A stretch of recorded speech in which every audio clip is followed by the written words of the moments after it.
Bilanggo, The Jenica Story. Dear Papa Dudut, naranasan niyo na bang makulong? Hindi sa likod ng mga rehas sa presinto ha, kundi sa responsibilidad ninyo sa inyong pamilya. Ako kasi oo, at akala ko ay hindi na ako makakawala pa mula sa aking pagkakabilanggo. Ang mga karanasan kong yon sa buhay ang rason kung bakit ako sumulat sa programa ninyong Barangay Love Stories. Pero bago ang lahat ay magpapakilala muna ako. Tawagin niyo na lamang po ako sa pangalang Jenica, 27 years old at tubong Montalban, Rizal. Nagtatrabaho ako sa isang private company sa Quezon City. Naisip kong magpadala ng istorya sa inyong istasyon upang ibahagi ang mga karanasan ko sa buhay. Sana ay may matutuhan dito ang mga kabarangay natin. Magsisimula ang lahat noong nasa high school pa lamang ako, Papa Dudut.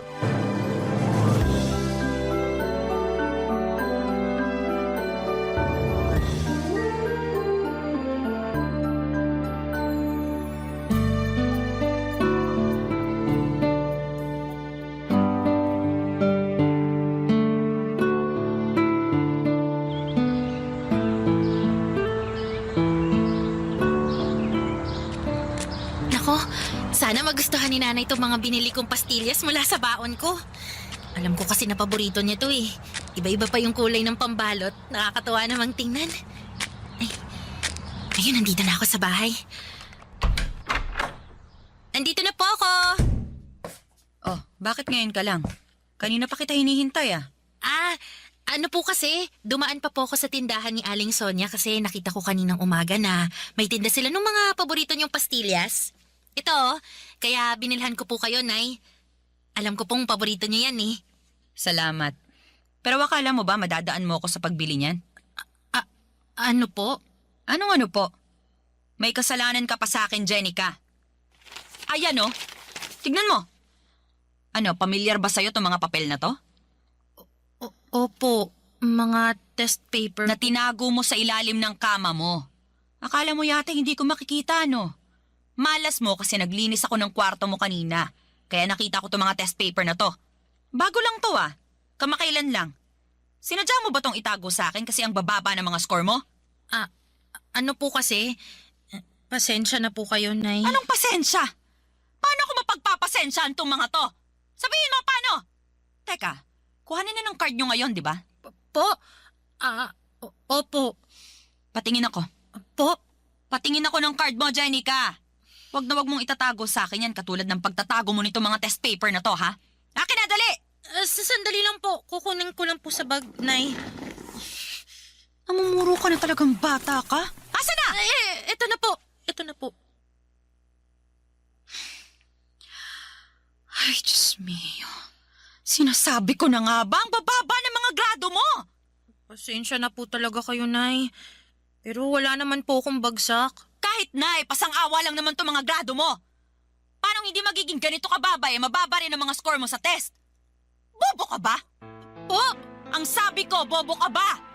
Kasi mga bobo lang naman na nakakakuha ng mga ganitong grado.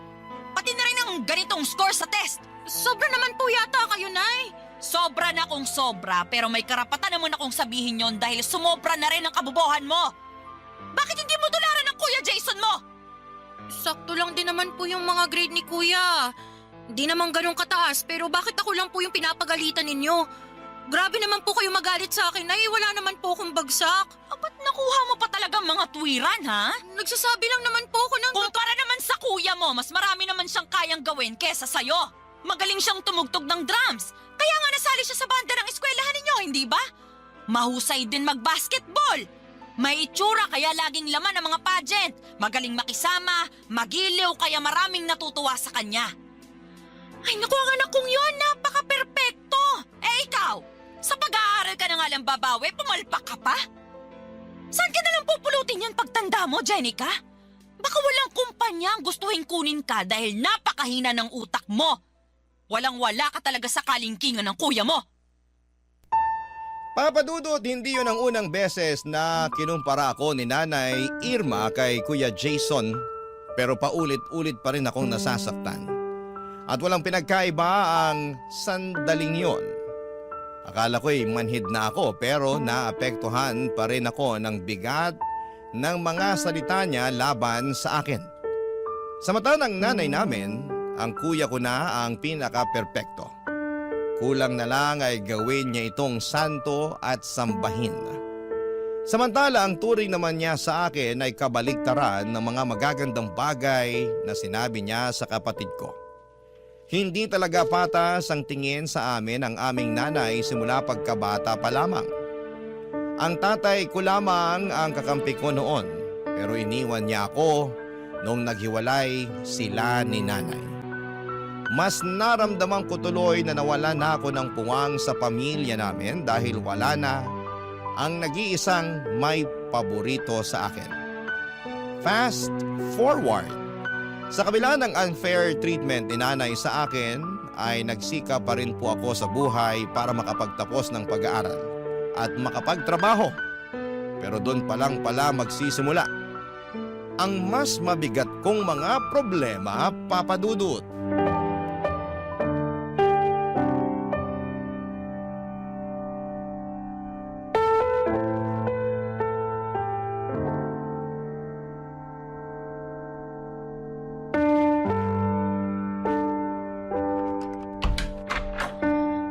Pambihira namang Pilipinas to. Ang lala na talaga ng traffic. Mas nakakapagod pa bumiyahe araw-araw kaysa sa aktwal na trabaho sa opisina eh. Wala na ba talagang pagbabago? Buti pa makaupo nga muna. Oy!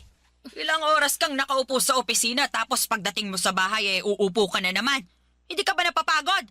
Napapagod po, kaya nga po ko uupo. O mamaya ka na umupo. Akin na muna. Yung ano po? Tanga ka ba? Di yung sweldo mo. Baka nakakalimutan mo, araw nang bigay mo ngayon ng sweldo. Kanino ko pa iniintay yan eh. At singilan na naman sa renta. Naubusan din tayo ng gas. Naku, sumabay pa talaga. Hindi ko tuloy natapos yung niluluto ko. Anak ng lintik. Ano na? Asan na yung pera? Teka lang naman po, Nay. Kukunin ko po muna rito sa wallet ko. Naku, bagal-bagal mo talaga. Ito na po, Nay. Akin na. Anak ka ng tukneneng, bakit ganito lang? Po? Sabi ko, bakit ganito lang? Wala ka na bang idadagdag dito? Wala na po, Nay. Sagad na po yan. Kakasabi ko lang, di ba? Singilan na ng renta, tapos naubusan pa tayo ng gasol. Hindi ko naman po sagot yung pagbili ng gasol, di ba? Toka po yan ni Kuya, kaya bakit parang balak niyong kunin dyan sa sweldo ko? Bakit hindi? Maliit lang din naman ang ibinigay ng kuya mo. Kaya pambili lang yun ng bigas. Wala na rin yung panggas, hindi na kasya. Di naman po yata tama na sa akin kayo maghahanap ng extra na pera. Dapat po kay Kuya. Bingi ka ba talaga o ano? Maliit nga lang ang nabigay ng kuya mo. At tingin ko, wala na siyang malalabas pa, kaya sa'yo ko na lang sana kukunin yung pambili natin ng gas. Wala na nga rin po kung malalabas, Nay. Anong wala? Dapat meron! Ha? Ano pong sinasabi niyo? Hoy, Jenica, alam naman natin na mas mataas ng kaunti ang sinesweldo mo kaysa sa kuya mo. Dapat may extra na pera ka, lalo na sa mga ganitong panahon. Yung nagkukulang ng ambag ang kuya mo. Nay, hindi naman po itong unang beses na nagkulang ng ambag si Kuya sa bahay natin eh. At saka sa lahat ng yun, palagi akong sumasagot. Akong nag-a-adjust. Kahit nga wala na sa budget ko, pinipilit kong magbigay. Pero mali naman po yata na ako lang palagi yung pinapasalo nyo. Lalo na ngayon na wala rin akong mailabas. Di rin po katwiran na mas mataas yung sweldo ko kaysa kay Kuya. Magkano lang naman yun, Nay? Teka, nanunumbat ka ba? Hindi po. Wala pong panunumbat doon. Anong wala? Iyon ang tinutumbok mo eh. Ang dami mong sinasabi. Responsibilidad mo naman talagang mag-ambag sa pamilya natin. Pero responsibilidad din po ni Kuya yun. Kaya bakit ako lang yung pinupukpok nyo, Nay?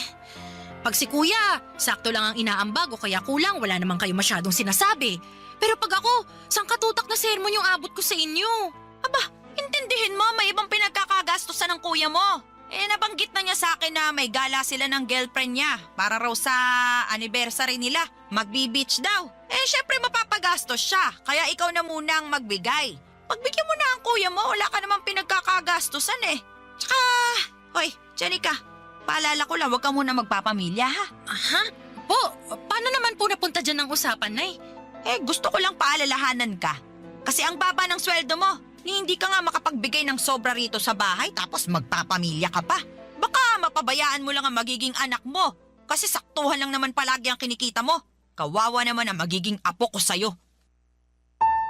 Papa Dudut, wala pa sa isipan ko ang magkaroon ng sariling pamilya dahil sa nakaatang na responsibilidad sa aking mga balikat. Kaya madalas ay said ang pera ko at wala na halos natitira sa akin kundi pamasahe na lamang. Minsan nga ay pati yun ay kinukuha pa ni nanay kesyo nakukulangan daw siya sa ibinibigay ko. Hindi ko tuloy mapigilang mainggit kay kuya dahil kung magkano lang ang maibigay niya ay wala nang sinasabing malala sa kanya ang nanay namin. Sa bagay, ano pa ba ang dapat kong asahan paborito nga siya kesa sa akin. Bukod po sa pinansyal na aspeto ay tumutulong din ako sa mga gawaing bahay lalo na kapag day off ko. Pero hindi yon ma-appreciate ni nanay at malimit pa rin niya akong ikumpara sa kapatid ko. Kaya nga nasasaktan ako ng husto dahil akala ko ay gagaan na ang pakikitungo niya sa akin lalo't may silbi na ako sa pamilya namin. Ngunit hindi pa rin pala at sa bawat araw na dumaraan, nadaragdagan lamang papadudot ang samaan ng loob ko sa sarili kong ina. Barangay Love Stories. Barangay Love Stories. Papadudot, akala ko noon ay sa mga pelikula lamang makikita ang mga magulang na may lantarang paborito sa mga anak nila kahit na pareho naman ang galing ang mga ito sa sinapupunan nila. At nung personal ko na nga yung naranasan ay napasabi na lamang ako na nag-i-exist pala ang bagay na yon sa tunay na buhay. Kaya nga kahit ayokong mainggit sa iba kong kaibigan at katrabaho na merong mabuting relasyon, sa kanilang mga nanay ay hindi ko pa rin napigilan ang aking sarili. Tao lamang ako, papadudot, nakakaramdam ng pagkainggit, lalo't meron din namang dahilan. Sa kabila ng lahat ay nagpaka-bigger person ako. Inunawa ko ang nanay ko sa abot ng aking makakaya. At para hindi tuluyang masiraan ang ulo kakabuhat sa mga responsibilidad ko sa pamilya namin, natutuhan kong bigyan ng sarili ko ng pagkakataon na makapaglibang-libang naman. Pero hindi ko akalain na pati yun ay mamasamain pa ng magaling kong ina, papadudot.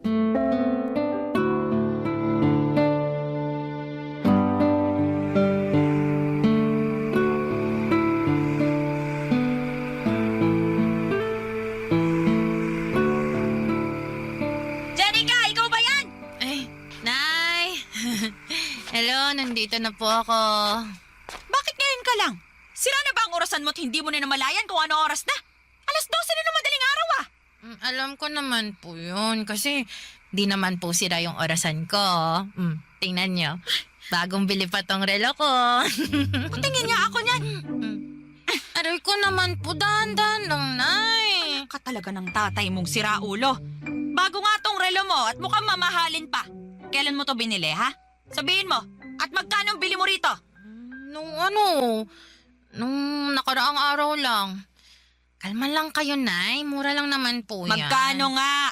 Di, 5,000. 5,000? Para sa relo? Tapos, natuto ka ng uminom ng alak? Kaya ba ngayon ka lang dumating kasi uminom ka pa, ha? Sagutin mo ako, Janica! Opo, Nay. Nagkaayaan kasi yung mga katrabaho ko na nagumimik. Sumama na po ako kasi wala naman pong pasok bukas. At magkano ang nagastos mo, ha? Po. Magkano ang nagastos mo dyan sa gimmick-gimmick nyo na yan? Maliit lang naman po. Mga 2,500. 2,500? Aba, ano maliit dyan? Marami ka nang mabibili dyan kung binigay mo na lang sana sa akin. Pati yung pinambili mo ng lintik na relo na yan. Jenica, 5,000 rin yun. Sana sa akin mo na lang ibinigay. Nay naman, palagi na lang po ba sa inyo, sa bahay o sa pamilya natin mapupuntang sweldo ko? Paano naman po ako? Paano naman ang sarili ko Ako nga po yung nagpakahirap sa pagtatrabaho. Tapos... Tapos ano? Ayan ka na naman Hirap sa'yo, akala mo kung sino ka malaki ang sweldo kung makapanumbat. Hindi po ako nanunumbat. Nagsasabi lang po ako ng totoo. Walang totoo sa mga sinasabi mo. Puro ka lang pagmamataas. Eh bakit si kuya? Ah, ano si kuya mo? Pag si kuya ang bumibili ng mga bagong gamit niya, kahit na mamahalin at kahit na magkulang ang inaambag niya rito sa bahay, eh ayos lang sa inyo. Suportado niyo pa nga eh. Narinig ko, sinabi niyo pa sa kanya na nailibre naman niya ang sarili niya dahil nagpapakahirap siyang magtrabaho para sa pamilya natin. Eh ako rin naman po ah. Nagtatrabaho rin naman po ko, Nay. Nag-aambag din ako dito.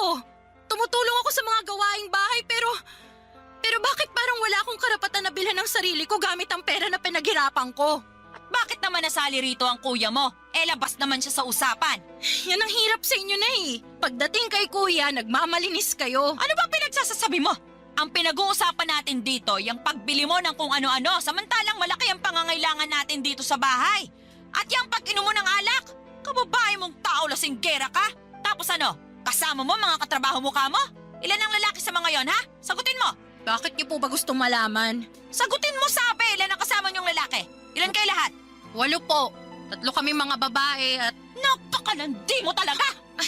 ano pong sinabi niyo, Nay? Saan naman po galing yan? Ano hindi ko sasabihing malandi ka? Sino bang matinong babae ang sumasama sa mga lalaki para makipag-inuman? Wala naman po kaming ginagawang masama eh. Uminom lang, nagkasiyahan. Kahit na! Nung panahon namin, magkahawak lang ang mga babae at lalaki, pinapakasal na agad ng mga magulang. Ganoon kami kakonserbatibo nung araw. Pero ngayon, napakawalang yanin ng mga kabataan. Jenica, ayusin mo lang talaga ha? Baka isang araw umuwi ka na lang dito sa bahay na umiiyak at sasabihin ginahasa ka ng mga kainuman mong lalaki. Kapag nangyari yun, Jenica, naku! Baka palayasin pa kita sa pamamahay natin. Papadudot, pakiramdam ko ay wala na akong karapatang magsaya dahil lamang sa hindi pareho ang nararamdaman namin ng pamilya ko. Lalo na ng nanay ko. Yun bang dapat kung malungkot at miserable sila ay ganoon din ang maramdaman at estado ko sa buhay. Kaya nga sakal na ako ng mga panahong yon. Pakiwari ko ay sarili kong pamilya ang pumapatay sa akin. At pag hindi ako gumagawa ng paraan upang kumawala sa kanila, ay baka tuluyan na akong masiraan ng ulo. Kaya nga para hindi mangyari yon habang meron pang natitirang kaunting pagkatino sa isipan ko at pag-asa sa puso ko, ay nag-decide akong planuhin ang pagsasalba sa aking sarili. Hindi madali para sa akin ang bagay na yon dahil nga mahal na mahal ko ang pamilya ko. Kahit na hindi kami pareho ng nararamdaman sa isa't isa. Pero ginawa ko pa rin at bilang unang hakbang ay kinausap ko nga si Kuya Jason Papadudut.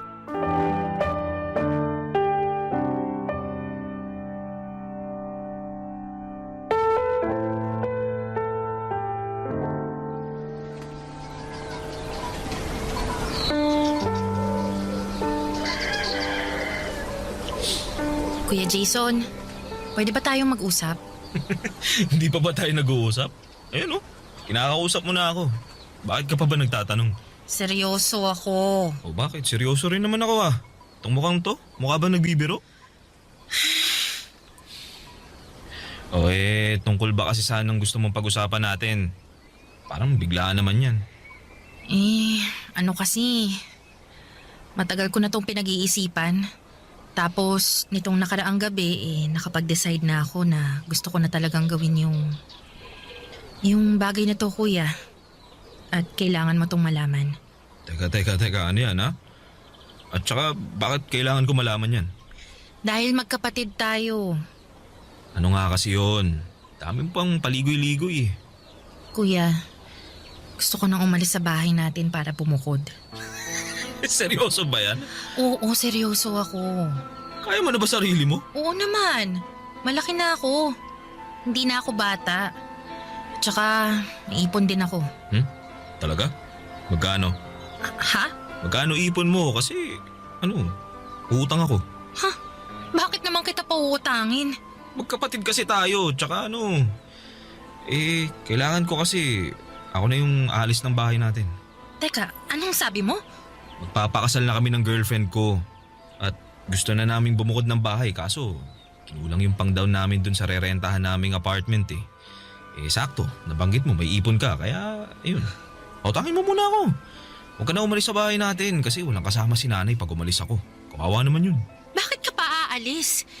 Dito na lang kayo tumira ng girlfriend mo sa bahay. Ako na lang ang aalis, kuya.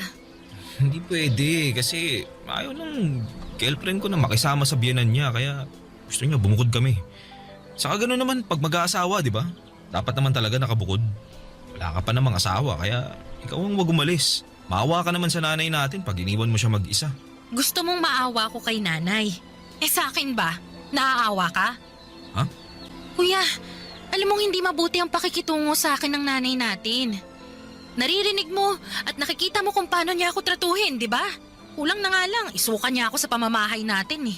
Kulang na lang palayasin niya ako. Di lang niya magawa kasi nakakapag-ambag ako ng pera. Sa ating dalawa kuya, ikaw ang mas paborito niya. Kaya bakit ako yung kailangan maiwan dito sa bahay para samahan at alagaan siya? Eh hindi lang naman ako ang anak niya. Hindi ka rin naman talaga marunong umintindi, no? Mag-aasawa na nga ako at ayaw na mapapangasawa ko na makisama kay nanay. Baka araw-araw mag-away lang sila eh. Maging sakit ko pa sa ulo. Ikaw na wala pang asawa ang dapat umintindi sa sitwasyon. Saka anong kinalaman ng trato ni nanay sa'yo at pagiging paborito niya sa ating dalawa? Hindi ko naman kontrolado isip nun. Alam mo, kung gusto mong umalis, eh di umalis ka. Iwan mo si nanay. Pabayaan mo siya. Wala kang konsensya. Wala kang pagmamahal sa magulang mo. Ako pa talagang walang konsensya at pagmamahal sa magulang natin ha? Eh bakit? Sino pa ba? Alam nga naman ako. Basta pautangin mo ako. Papadudot, wala akong nagawa ng magdesisyon si kuya na umalis sa pamamahay namin kesyo gusto na raw niyang mag-asawa. At bilang nag-iisa na lamang niyang kapatid ay ako ang naiwan sa bahay para alagaan ang nanay namin. Simula noon ay pakiramdam ko ay lalo akong nawala ng kalayaan na gawin ang mga bagay na gusto ko dahil nakabilanggo ako sa mga responsibilidad sa pamilya namin na ako lang mag-isa ang pumapasan. Hirap na ako, Papa Dudut, pero gusto kong humingi ng saklolo pero wala akong mahinga ng tulong. Nung kami na lamang dalawa ni nanay sa bahay ay lalo kong naramdaman ang pag-ayaw niya sa akin. Pero kahit na ganon, ay hindi ko pa rin siya magawang iwanan kagaya ng ginawa ni kuya. Matanda na kasi noon si nanay at madalas na ring magkasakit. Hindi ko maatim na pabayaan na lamang ang nanay namin dahil mahal ko siya. Barangay Love Stories. Barangay Love Stories. Papadudo, tulad ng sinabi ko ay mahal ko pa rin si nanay kahit na halata namang hindi niya ako mahal. Inaasikaso at inaalagaan ko pa rin siya sa abot ng aking makakaya. At kahit na si Kuya Jason ang paborito niya ay hindi na ako nagdamdam masyado. Sa halip ay hinayaan ko na lamang siya sa gusto niya dahil alam ko na hindi ko na mababago ang isip niya. Ginawa ko na lamang ang papel ko sa buhay niya bilang isang anak. Nagtrabaho ako ng mabuti at nagbigay ng sweldo sa nanay ko. Tumutulong sa bahay namin pag day off kahit na paulit-ulit niyang sinasabi na hindi niya kailangan ang tulong ko. Sa kabilang banda ay ramdam ko na kailangan talaga ako ni nanay. Lalo pa noong biglaan siyang na-stroke, Papa Dudut.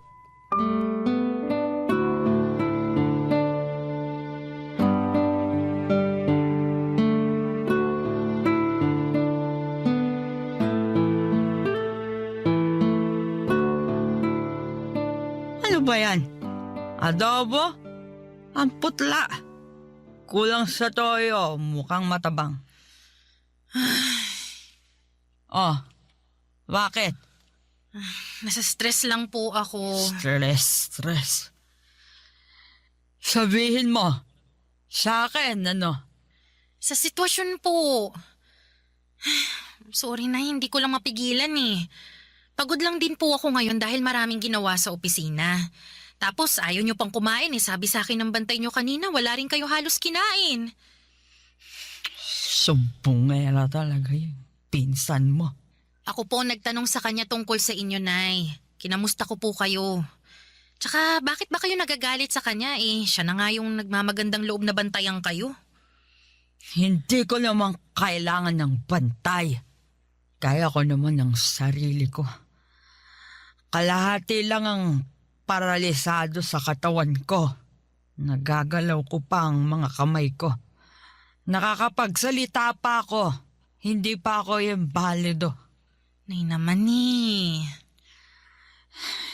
Kuya mo na lang sana ang kasama ko. Sana siya na lang din na nag-aalaga sa akin. Yung nagluluto ng pagkain ko.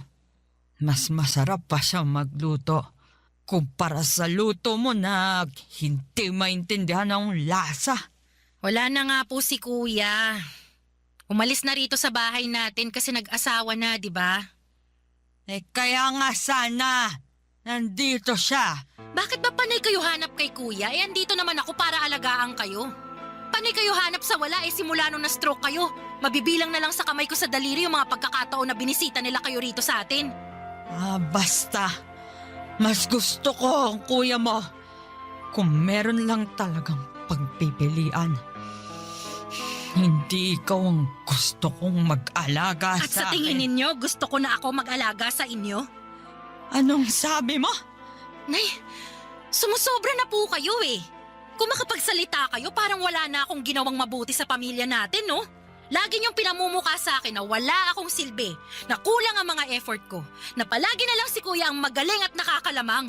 Lagi niyo na lang akong kinukumpara sa kanya. Anak niyo rin naman ako, di ba? Bakit, Nay? Bakit kayo ganyan sa akin?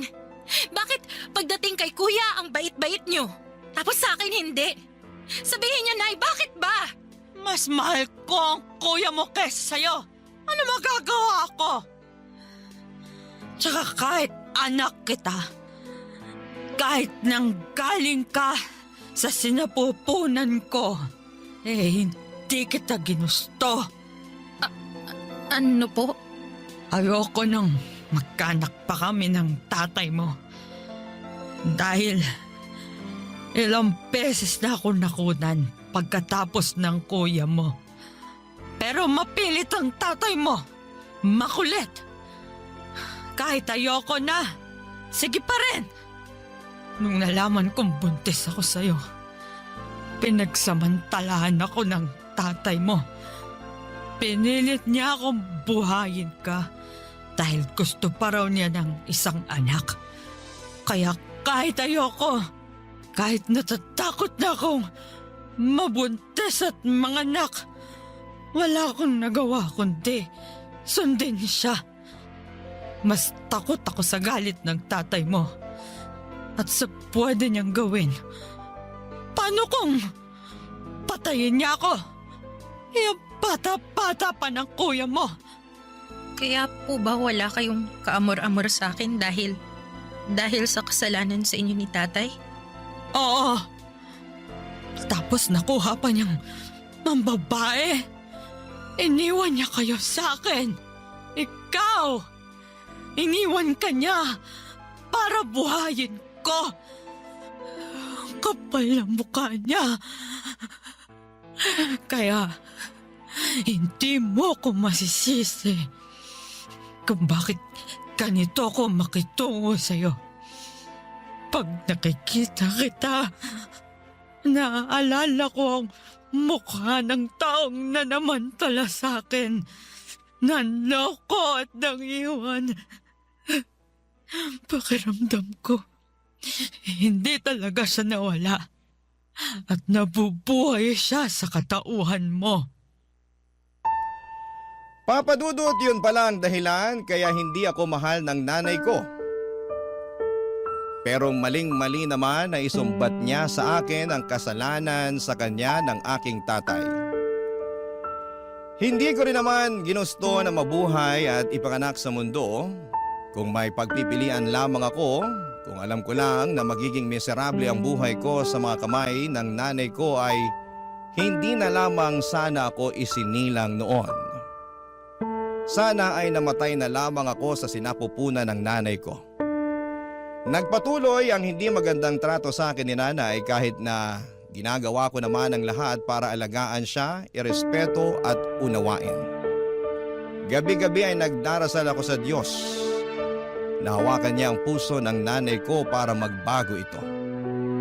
Pero imposible na yatang mangyari yon dahil sa kabila ng karamdaman ni nanay ay mas naging malala pa ang trato niya sa akin.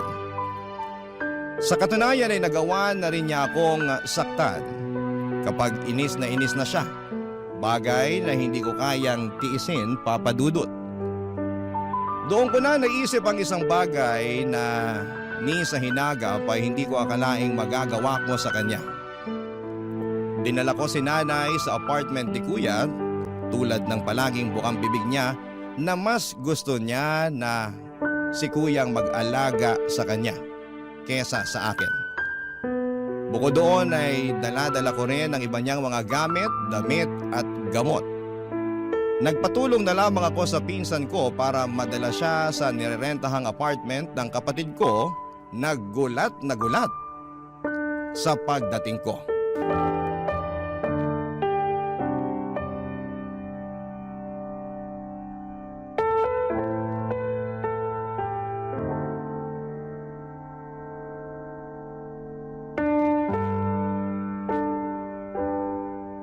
Kuya, iiwan ko na sa pangangalaga mo si nanay. Ano?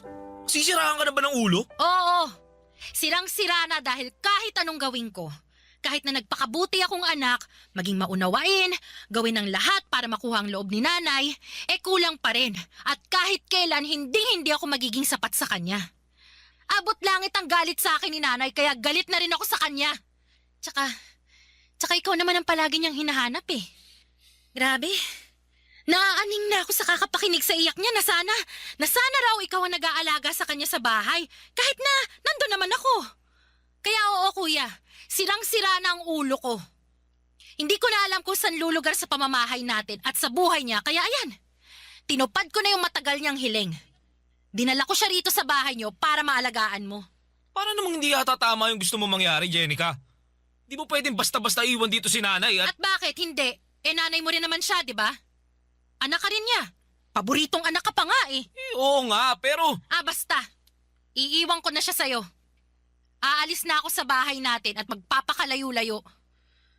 Kuya, pagod na ako. Pagod na akong makisama sa tao na hindi naman ako minahal. Na hindi naman ako tinuring na anak. Pagod na akong magsakripisyo, umunawa, at makulong na parang isang bilanggo sa responsibilidad para sa pamilya natin. Samantalang ikaw nagagawa mo lang ang gusto mo. Dapat nga matuto ka ring alagaan si nanay eh. Dahil nagawa ko ng parte ko sa kanya bilang anak niya. Jenica naman! Wala akong alam sa pag-aalaga kay nanay. Problema ba yun? Di alamin mo. Ikaw nang bahala. Diskartehan mo na, total. Lagi namang sinasabi ni nanay na magaling ka. Di patunayan mo. Ipakita mo sa kanya. Kasi ako kuya, nagawa ko na yan eh. Hindi nga lang niya na-appreciate, kaya ayoko na. Suko na ako. Panahon na siguro para unahin ko naman yung sarili ko. Marami rin kasi akong gustong gawin eh. Marami akong mga lugar na gustong puntahan pero hindi ko magawa dahil nakatali ako kay nanay. Wala naman sanang kaso na alagaan ko siya kung naging maayos lang din ang pakikitungo niya sa akin eh. Pero sa araw-araw na lang na ginawa ng Diyos eh. Palala na ng palala si nanay. Nananakit na siya, kuya. Lalo na pag naiinis siya sa akin. Tingnan mo to. Oh, tingnan mo tong braso ko. Ang daming kurot at pasa mula sa mga hampas niya. Sumasobra na siya, kuya. Pagod na akong pakisamahan at tiisin yung ugali niya. Kahit nanay pa natin siya, ayoko na. Kaya kuya, ikaw nang bahala sa kanya. At saan ka naman pupunta? Sa malayo. Sa lugar na hindi ninyo alam para hindi nyo na ako mahahanap.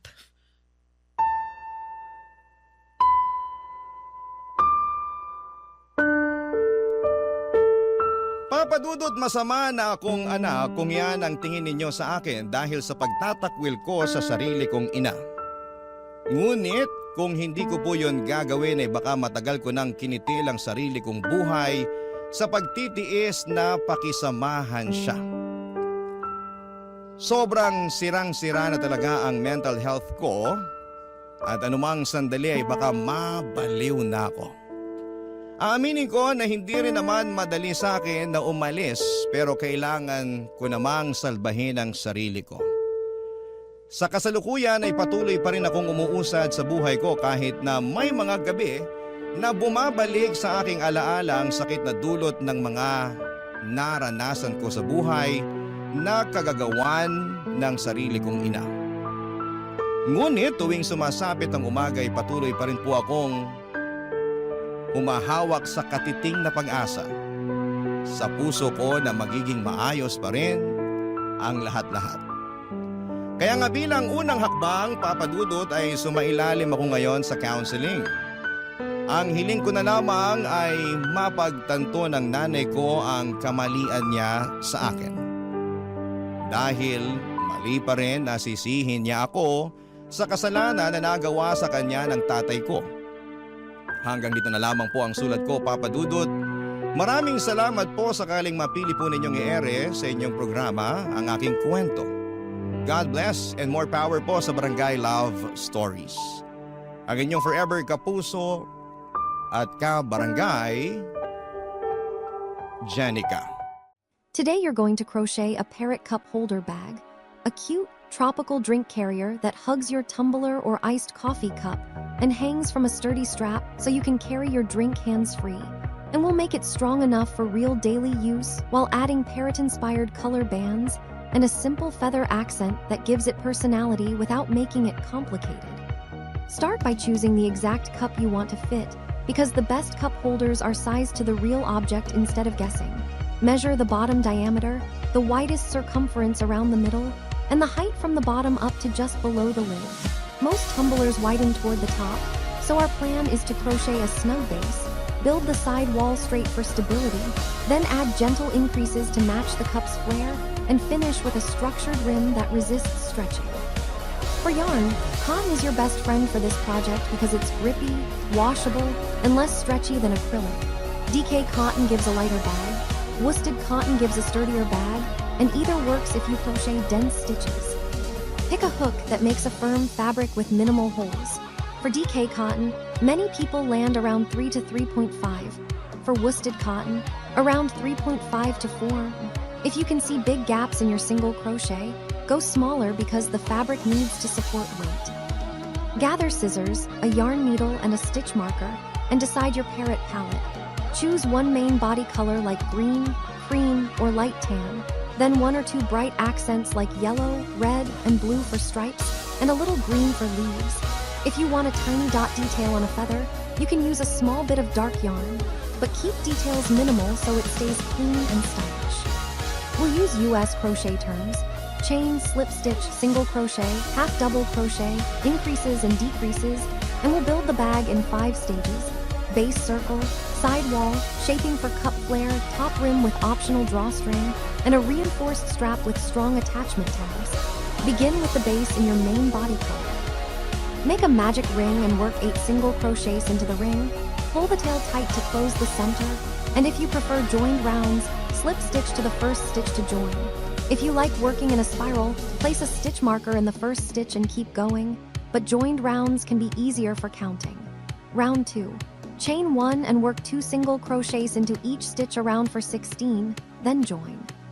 Round 3. Chain 1, work 1 single crochet then an increase, repeating around for 24, then join. Round 4. Chain 1, work 2 single crochets then an increase, repeating around for 32, then join. Round 5. Chain 1, work 3 single crochets then an increase, repeating around for 40, then join. Place your cup on the circle. The base should be close to the cup bottom diameter, ideally just slightly smaller because the side wall will pull it into a snug fit. If your cup bottom is larger, add another increase round. Chain 1, work 4 single crochets then an increase around for 48, then test again. If your circle starts to ripple or wave, you've increased too quickly for your tension. Tighten slightly or stop increasing and move on, because a wavy base makes the cup sit unevenly. Now turn the base into a cup shape by creating the side wall. Crochet the next round in back loops only. Chain 1, then single crochet in the back loop of each stitch around, keeping the same stitch count. This creates a crisp ridge and makes the fabric naturally bend upward like a basket. From here, crochet in normal single crochet rounds for a dense, supportive wall. Work 3 straight rounds with no increases, then test fit by sliding the holder onto the bottom of your cup. It should feel snug and stable. If it's so tight that it's hard to slide on, you can add a gentle increase round soon. If it's loose, keep going straight and rely on the height and rim to tighten. And remember, you can add a drawstring channel later for adjustability. Most cups widen toward the middle, so you'll likely add gradual increases as you climb. Use the increase then rest strategy. Do 1 increase round, then 1 or 2 plain rounds, then test again. A gentle increase round might be chain 1, single crochet 7, increase, repeat a round, then crochet 2 plain rounds. Slide it on and check the widest point. If it still feels tight at the widest point, do another gentle increase round, spaced evenly. Single crochet 8, increase a round, then crochet 1 plain round and test. Keep testing as you go. This is what makes the holder feel custom and secure. Continue until the holder reaches about 2/3 to 3/4 of the cup height, stopping below the lid area so it doesn't interfere with drinking. If your cup flares outward strongly near the top, you may need 1 more increase round near the upper third so the rim doesn't pinch. If your cup tapers inward near the top, keep the last few rounds straight, or add a single decrease round just below the rim so it helps. A gentle decrease round can be single crochet 8, single crochet 2 together, repeat around once, then follow with 1 plain round. Only do this if the top feels loose. Now add your parrot-inspired color design, keeping it bold and clean. The easiest parrot look is stacked stripes. For example, a main green body with a thin yellow stripe, a thin red stripe, then a wider blue band, then back to green. To change colors neatly at the end of a round, crochet the last stitch until 2 loops remain on the hook, yarn over with the new color and pull through to finish the stitch in the new color, then continue. This keeps the transition clean. Crochet 1 or 2 rounds for thin stripes and 2 or 3 rounds for wider bands, then switch back to the main color. If you want a feather vibe without complex stitch patterns, do a 3-round accent near the upper third. 1 round yellow, 1 round red, 1 round yellow, then return to green. It reads like plumage. Keep most of the bag in dense single crochet for strength. If you want texture, you can do a single accent round in half double crochet to create a subtle ridge, but don't make the whole bag half double crochet unless you want a stretchier fabric. Now build a structured top rim so the opening looks finished and resists stretching under the strap. Crochet 1 plain round of single crochet, then 1 round of single crochet in back loops only to create a fold line, then 1 more plain round. This 3-round rim gives a strong edge. If your rim is still too loose, you have 2 options. Tighten with a slip stitch round, or add a drawstring channel for adjustable fit. Slip stitches tighten the opening but can make it too snug, so test before you commit. A drawstring channel is more flexible. Crochet 1 round where you alternate single crochet and chain 1 while skipping the next stitch, repeating a round. Then crochet the next round by placing single crochets into the single crochets and also into the chain spaces to stabilize the channel. Make the drawstring cord by chaining a long length and slip stitching back along it to thicken it, then weave it through the channel with a yarn needle.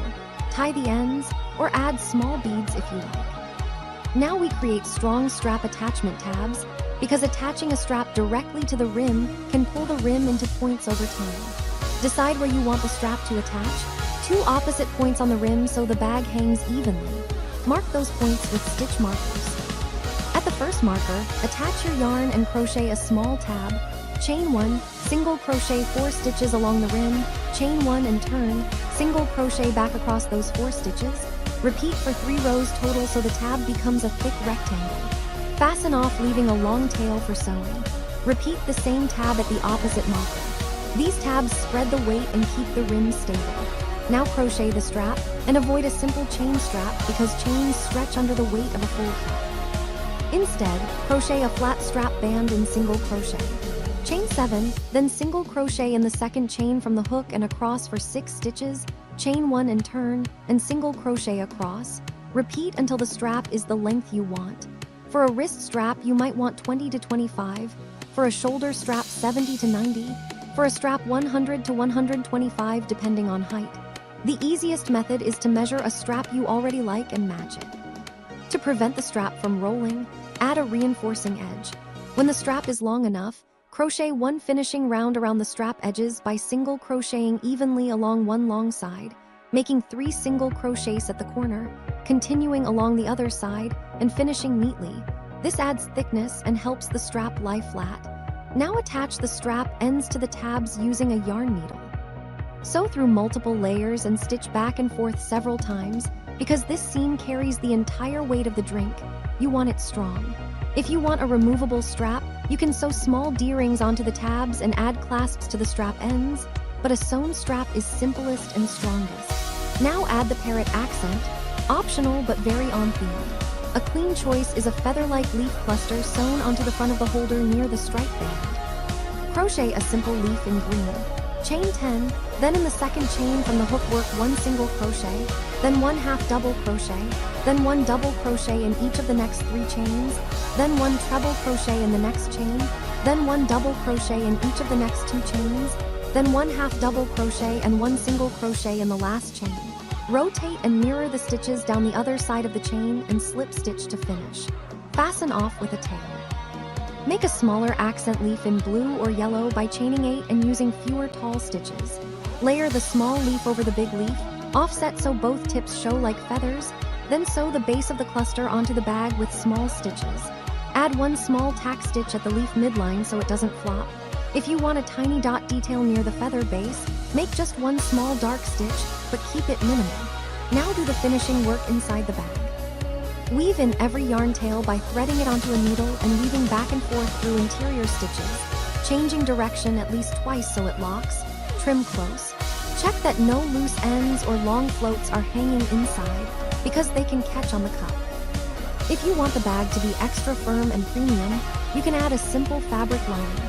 Cut a fabric rectangle that matches the inner circumference and height plus seam allowance, sew it into a tube, add a circle base, then hand stitch the lining to the crochet along the rim. Lining prevents stretching and makes the bag feel structured, but it's optional if you used cotton and tight stitches.